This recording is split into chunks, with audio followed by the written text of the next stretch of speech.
கல்கி பார்ட் 1 படம் ரிலீஸ் ஆனதுக்கு அப்புறம் பலரும் பார்ட் 2க்காக வெயிட் பண்ணிட்டு இருப்பீங்க. கண்டிப்பா தெரியும். ஆனா அதுல நானும் ஒருத்தவன். ஏன்னா ஒரு நல்ல ஹைப்போட பார்ட் 1 முடிச்சிருப்பாங்க. இப்படி ஹைப் இருக்கிற ஒரு மூவியை எப்படி பில்ட் பண்ண போறாங்கன்னு இந்த படத்தோட ஆடியன்ஸ் ரொம்பவே ஆர்வமா வெயிட் பண்ணிட்டு இருக்காங்க. ஃபர்ஸ்ட் ஆஃப் ஆல் இந்த படத்தோட நேமே கல்கி சினிமாட்டிக் யூனிவர்ஸ் தான் வச்சிருக்காங்க. இப்போ நாகேஸ்வரன் ஏவிஎம் ப்ரொடக்ஷன் சைட்ல வேற ஒரு மூவியை டைரக்ட் பண்ண போறோம்னு சொல்றாங்க. அந்த ஒரு மூவி மேபி 2027 2028ல வரலாம். அதுக்கப்புறம் தான் கல்கி மூவியே வரலாம்னு சொல்றாங்க. அப்படி பார்த்தா கல்கி மேபி 2029க்கு அப்புறம் ரிலீஸ் ஆக நிறையவே வாய்ப்பு இருக்கு. நிறைய பேர் என்ன நினைச்சாங்கன்னா கல்கி பார்ட் 2ல கண்டிப்பா மகாபாரதம் போர்ஷன் ஒரு பெரிய ரோல் பிளே பண்ண போகுது அப்படின்னு தான் நினைச்சிருப்பாங்க. நானுமே அப்படிதான் நினைச்சேன். ஆனா கல்கி பார்ட் 1ல மகாபாரதம் போர்ஷன்ஸ் எப்படி ஒரு குட்டி குட்டி சின்ன போர்ஷன் வந்ததோ அதே மாதிரி தான் கல்கி பார்ட் 2லயும் இருக்க போதும். ஃபர்ஸ்ட் ஆஃப் ஆல் நம்ம யோசிக்க வேண்டிய ஒரு விஷயம் என்னன்னா இந்த படத்தோட நேமே கல்கி சினிமாட்டிக் யூனிவர்ஸ் தான் வச்சிருக்காங்க.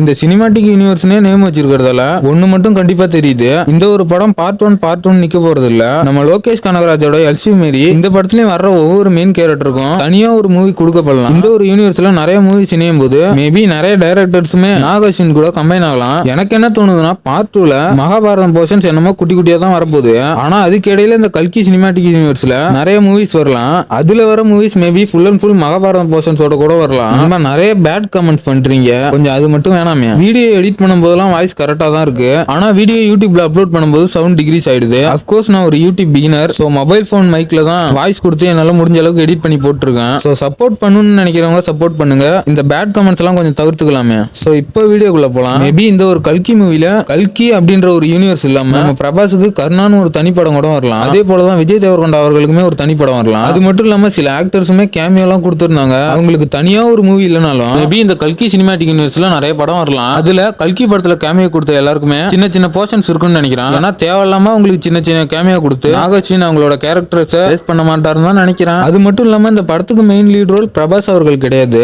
படத்துல வர கிருஷ்ணா கேரக்டர் தான். பார்ட் 1ல அவரோட ஃபேஸ் தெரியாத மாதிரி தான் காமிச்சிருப்பாங்க. ஏன்னா பின்னாடி இந்த பிரான்சைஸ்ல கிருஷ்ணர் ரோலுக்கு சூட் ஆகுற மாதிரி ஒரு பெரிய ஆக்டர் ஜாயின் பண்ண நிறையவே வாய்ப்பு இருக்கு. நாகேஸ்வரன் ஒரு சூப்பரான பிரான்சைஸை உருவாக்கிட்டாரு. அவர் இந்த ஒரு பிரான்சைஸை வச்சு இன்னும் ஒரு 10 to 15 இயர்ஸ் மூவி கொடுக்கலாம். ஆனா இதை விட்டுட்டு ஏன் வேற படம் டைரக்ட் பண்றாருன்னு தெரியல. கல்கி 1 ஒரு மிகப்பெரிய பாக்ஸ் ஆபீஸை கலெக்ட் பண்றது. இந்த ஒரு மூவி இந்தியன் சினிமால ஒரு தவிர்க்க முடியாத மூவியா தான் இருக்கு. அதை கண்டிப்பா மறுக்கவே முடியாது. அப்கோர்ஸ் இந்த சினிமாட்டிக் யூனிவர்ஸ்ல விஎஃப்எக்ஸ் ஒரு மேஜர் ரோல் பிளே பண்ண தான் போகுது. அதுக்காக கொஞ்சம் டைம் எடுத்துக்கிட்டாலும் கொஞ்சம் சீக்கிரம் ரிலீஸ் பண்ணலாம். நான் இந்த ஒரு யூனிவர்ஸோட அடுத்தடுத்த மூவிக்கு ரொம்பவே ஈகரா வெயிட் பண்ணிட்டு இருக்கேன். போலவே நிறைய பேர் இருப்பீங்கன்னு நினைக்கிறேன். யூனிவர்ஸை பத்தி உங்களோட தாட்ஸை கமெண்ட் பண்ணுங்க நண்பா.